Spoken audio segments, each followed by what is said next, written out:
రాఘవ్ విజయవాడలో బ్యాంక్ ఉద్యోగి. తన తల్లి గదిలో ఓల్డ్ పెట్టెలను శుభ్రం చేస్తుండగా ఒక చిన్న ఇనుప పెట్టె దొరికింది. దాన్ని తెరిచాడు. లోపల పసుపు పచ్చగా మారిన ఒక ఉత్తరం. తన పేరుతో, తన తల్లి చేతిరాత. ఉత్తరం తీసుకున్న చేతులు వణికాయి. దాని తేదీ 15 జూన్ 2003. అదే సంవత్సరం అతను అమెరికాకు వెళ్ళిపోయాడు. తల్లి ఏడుపును విస్మరించి, నా ప్రియమైన రాఘవ్, ఈ ఉత్తరం నువ్వు చదివేటప్పుడు నేను ఉండను.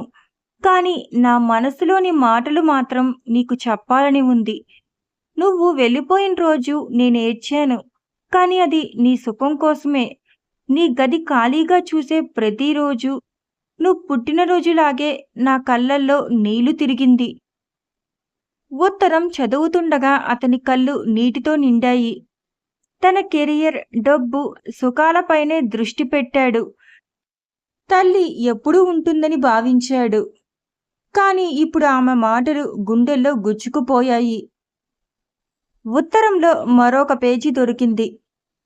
అందులో ఒక ఫోటో. రాఘవ్ చిన్నప్పుడు తల్లితో తీసినది. దాని వెనుక ఒక చిరునామా రాసి ఉంది. ఈ ఫోటో తీసిన రోజు నువ్వు నాకు ఇచ్చిన ఓ పువ్వుని నేను ఎండబెట్టి సేకరించాను. దాన్ని ఒక పుస్తకంలో దాచాను. రాఘవ్కు గుర్తు వచ్చింది. అతను చిన్నవాడిగా ఒకరోజు తల్లికి ఒక జాజి పువ్వు ఇచ్చాడు.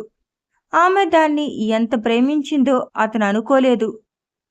ఇంటి పుస్తకాల అల్మారా దగ్గరకు పరుగెత్తాడు. అక్కడ ఒక పాత డైరీలో ఆ పువ్వు ఉంది. ఇంకా ఆమె ప్రేమలా కొంచెం పసుపు పచ్చగా. రాఘవ్ ఆ రాత్రి తన తల్లి ఫోటో ముందు కూర్చుని ఏడ్చాడు. అమ్మా, నేను తిరిగి రావాలని ఎన్నిసార్లు అనుకున్నాను, కానీ ఇప్పుడు నువ్వే లేవు అనుకున్నాడు. మరుసటి రోజు అతను తన తల్లి స్మృతికి ఒక చిన్న ఉద్యానవనం కట్టించాడు. అక్కడ జాజిమల్లి చెట్లు నాటాడు. ప్రతి పుష్పం తన తల్లి ప్రేమకు జ్ఞాపకం చేస్తుంది. కొన్ని మాటలు చెప్పకుండానే మనస్సులోనే మిగిలిపోతాయి. కానీ ప్రేమ మాత్రం ఎప్పటికీ మరువలేనిది. రాఘవ్ తల్లి మరణించిన తర్వాత కూడా ఆమె మాటలు, ఆమె ప్రేమ అతని గుండెలో బ్రతికి ఉంది.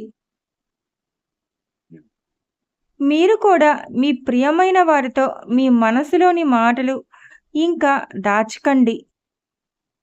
Please like, share, comment and subscribe my channel. Thanks for watching my video.